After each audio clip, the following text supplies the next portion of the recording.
Bom, tem dias que a gente tá pra brincadeira, pro deboche, pra piadinha, mesmo que seja de gosto duvidoso.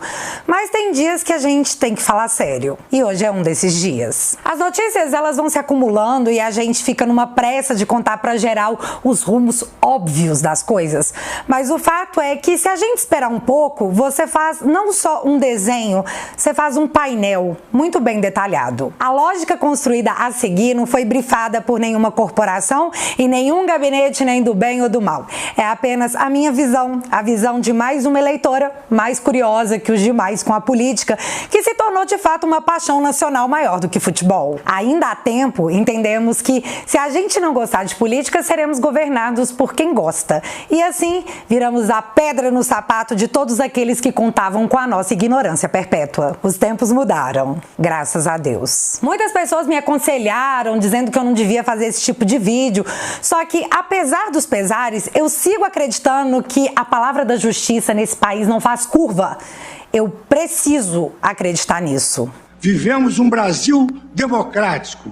Vivemos um Estado de direito, no qual podemos expressar nossas divergências livremente, sem medo de censuras ou retaliações. Assim sendo, eu vou começar esse vídeo falando da CPI do circo que muitos de nós acompanharam e sabem bem o tom que foi adotado, certo? Mas vem cá, de fato, nós conseguimos algum tipo de avanço naquele pseudo-debate público-político? Bom, até ontem, não. Mas podemos constatar outro tipo de avanço naquelas semanas. Por exemplo, os gastos parlamentares. Aparentemente, a galera quebrou os cofrinhos e foi gastar. Para ser mais exata, 68% a mais que em 2020.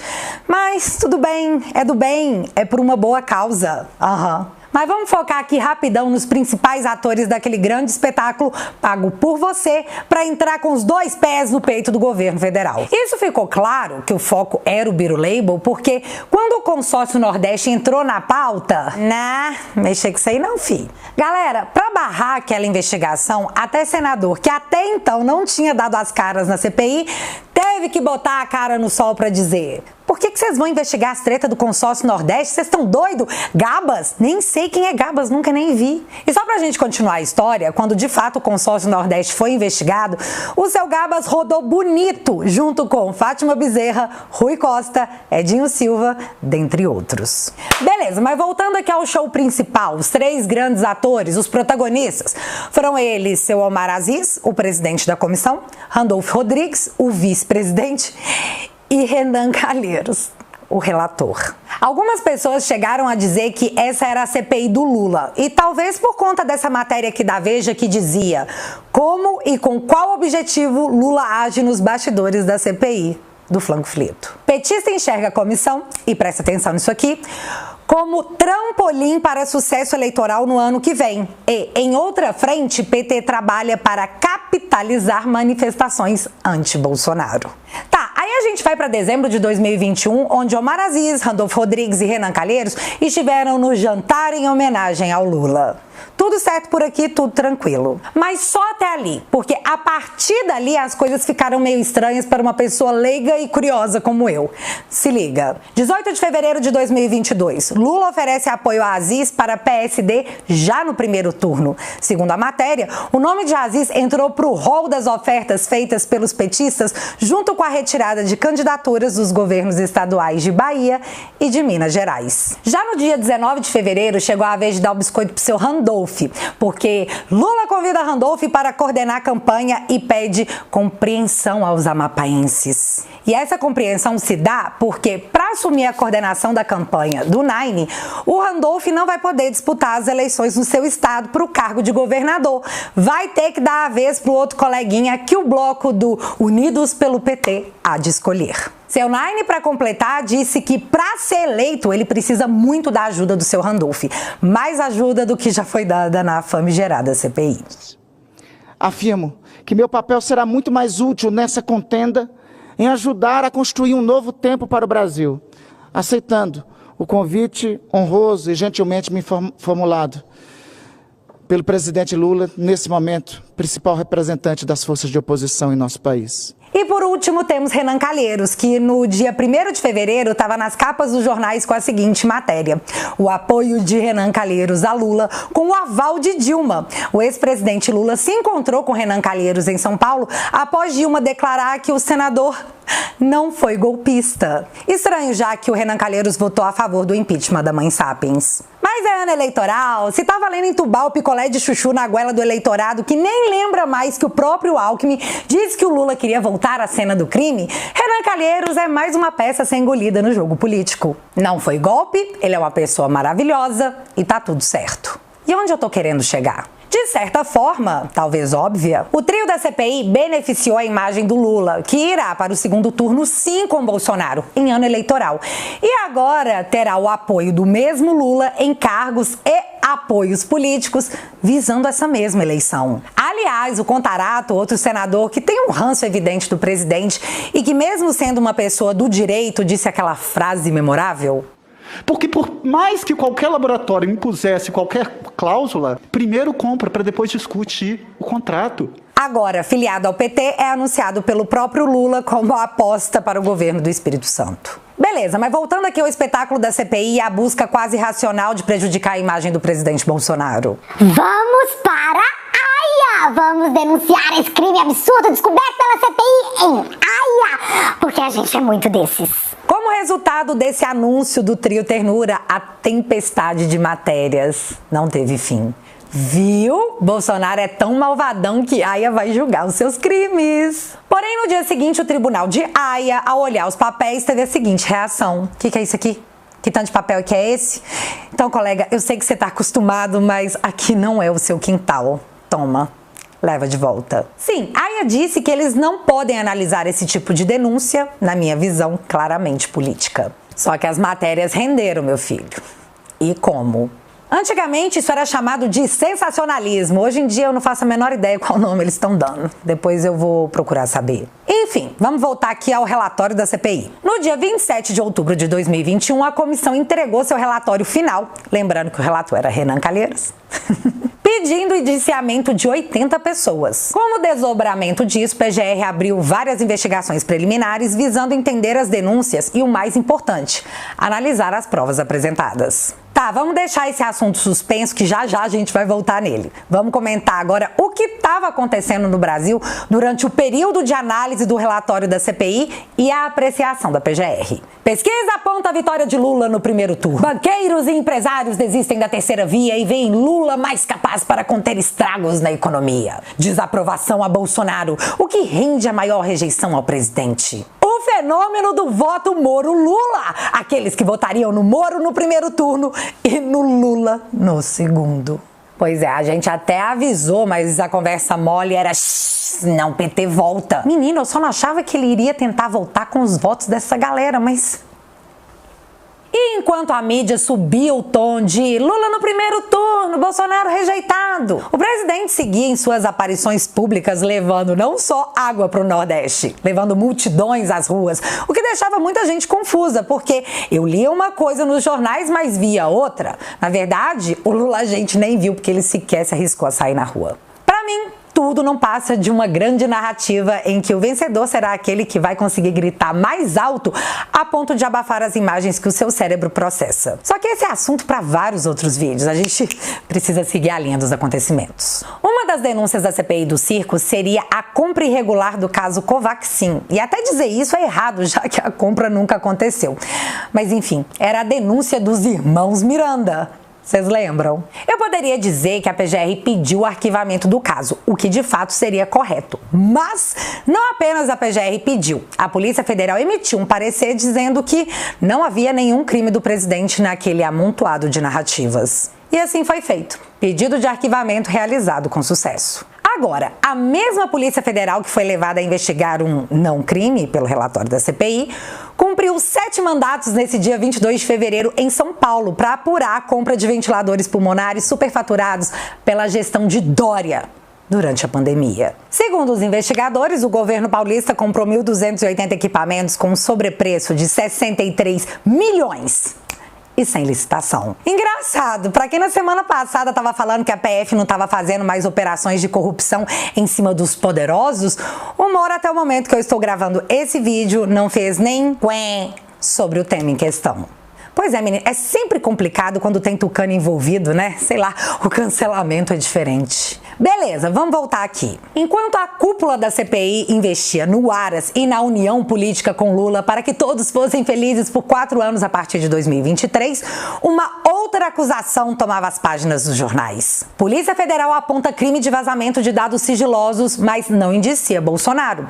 Relatório da delegada Denise Ribeiro foi enviado ao ministro Alexandre de Moraes. E aqui a treta é cumprida, a gente vai ter que detalhar. Quando a matéria diz Polícia Federal, ela não tá falando da instituição. Ela tá falando da delegada da Polícia Federal, dona Denise Ribeiro, a mesma delegada do inquérito das fake news, das milícias digitais, do meu inquérito no TSE que levou ao bloqueio dos valores da minha plataforma, no caso, o YouTube. E é a dona desse inquérito 4878, que visa acusar o presidente da República e o deputado Felipe Barros de terem divulgado documentos sigilosos na live do dia 4 de agosto, onde foi detalhada uma invasão hacker ao TSE no ano de 2018. E assim, eu acho esse inquérito muito perigoso, porque, se condenado, o presidente estará inelegível para as eleições de 2022. Ele sequer vai poder participar do pleito. Mas a gente já vai chegar lá e as histórias vão se misturar, tenha paciência. Falemos um pouquinho desse inquérito, ou melhor, como funciona o sigilo de um inquérito. Quando se tem um inquérito novo, ele é designado por um delegado que é acompanhado por um juiz. E esses dois têm a guarda compartilhada do inquérito, eles são tipo tutores legais.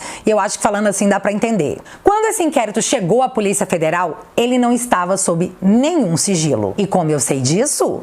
Lendo o depoimento do delegado responsável pelo inquérito, que aliás prestou esse mesmo depoimento à própria delegada Denise. Abre aspas para um trecho. Indagado se o referido inquérito se encontrava sob segredo de justiça, respondeu que não, que no inquérito não existe nenhuma medida cautelar, bem como não existe nenhuma manifestação judicial quanto à decretação de segredo de justiça. Fecha aspas. Então, isso está em documento público, qualquer um pode conferir. Mas, mesmo assim, não só a delegada Denise, quanto os supremos magnânimos ministros disseram, e dizem até hoje, que Bolsonaro divulgou documentos sigilosos, sim. Tá, o delegado dono do inquérito falou que não. Então, vamos perguntar para alguém que analisa os erros desse delegado?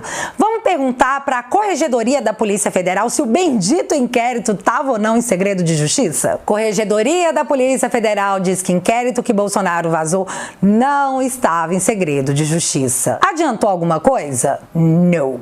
Como eu disse ainda hoje, até ministros das altas cortes dizem enfaticamente que sim, vazou documentos sigilosos sim. Então, o deputado Felipe Barros entrou em contato com a Procuradoria da Câmara dos Deputados para pedir um parecer final. E aí, vocês acham não que esse inquérito estava em sigilo? Vamos então abrir aspas para mais esse documento oficial que também é de domínio público. Nada obstante, não vislumbramos, ou melhor, afastamos de plano absolutamente a existência de qualquer segredo quanto ao conteúdo IPC 136/2018, que foi juntado ao relator da tramitação da PEC 135. Fecha aspas. Mais uma vez, não havia segredo. Só que esse parecer foi mais além de apenas dizer que não tem crime nenhum aqui. O parecer da Câmara diz que Felipe Barros e, em consequência, também o presidente Jair Bolsonaro, já que ambos estão sendo acusados pelo mesmo crime, está sendo vítima de perseguição política. Perseguição política vindo de quem? De onde? Por motivos de eu não quero ser presa, eu me reservo ao direito de permanecer em silêncio com meus inconvenientes achismos. Como eu disse, se Bolsonaro for considerado culpado nesse caso que será julgado por Alexandre de Moraes, ele se torna inelegível. Mas, diante do depoimento do delegado, diante da Corregedoria da PF, diante do parecer da Câmara dos Deputados, Augusto Aras, o PGR, pediu o arquivamento da ação. E agora? Bom, temos ainda o relatório da CPI, então Aras, meu filho, bora trabalhar. Aras foi até a TV contar pra todo mundo que as provas entregues a ele era um HD com sei lá quantos terabytes de documentos não organizados. Segundo ele, informações desconexas e desorganizadas. Um punhado de papel digitalizado, em minha livre adaptação. Pra quem achou que a resposta dos integrantes da CPI seria algo do tipo: não, beleza, a gente vai organizar a parada aqui, vai te entregar o negócio certinho, se enganou completamente. A resposta da comissão foi a seguinte: Randolph quer pedir impeachment de Aras caso o PGR não avance com denúncias da CPI. O senador disse que vai aguardar até final do carnaval para Procurador-Geral da República levar adiante pedidos de indiciamento da comissão que incluem Bolsonaro. Dito isso, eu entendi que funciona assim. O Senado manda na PGR e, não acatando seus desejos, vamos te expulsar do cargo. É isso? Porque meio que pareceu isso, né? Em entrevista à CNN, Randolph disse que, além de ver Aras prevaricar, Aras faltou com a verdade. Tá, mas aí, poucos dias depois, Renan Calheiros entregou uma nova leva de documentos para a PGR com possíveis provas do que eles alegaram. Nessa matéria do Poder 360, Aras até comenta que a entrega desses novos documentos confirmaria que o material inicialmente compartilhado pelos senadores não atendia aos requisitos legais. Então, mas você lembra que lá no início do vídeo eu falei com vocês que a CPI foi um pseudo-debate público-político e que nada estava claro até o dia de ontem? Então, se todos nós, além de assistir, nós pagamos por todo aquele espetáculo, nada mais justo do que nos deixar acompanhar todo o resto do processo. E foi assim que Aras foi até o STF pedir o levantamento do sigilo das informações da CPI. Assim, tanto a imprensa como a população poderiam acompanhar o que de fato está acontecendo, quais os crimes, quais as provas e quais os desdobramentos desse show que está prestes a ter o seu ato final. Ah, fato interessante. O Conselho Nacional do Ministério Público fez uma moção de apoio ao Aras contra os ataques do trio da CPI que será politicamente beneficiado pelo Lula, como vimos no início dessa história. E enquanto tudo isso acontece, um milagre daqueles Papa, nos explique, anda acontecendo. E não, eu não tô nem falando do fato do Fachin ter dito ao lado do Barroso e do Xande que nós podemos estar sofrendo desde já um ataque hacker às nossas eleições.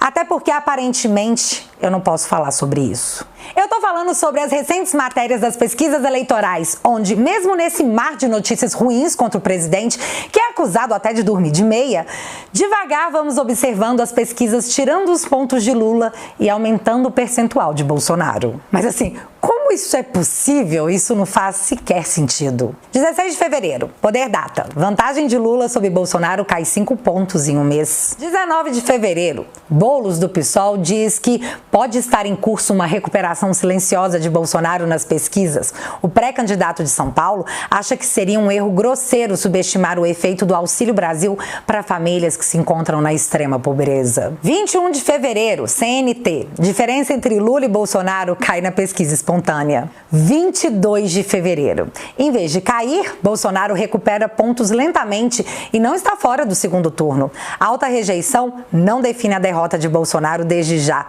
Ele não é um adversário fácil, nem o Centrão está prestes a abandonar o barco.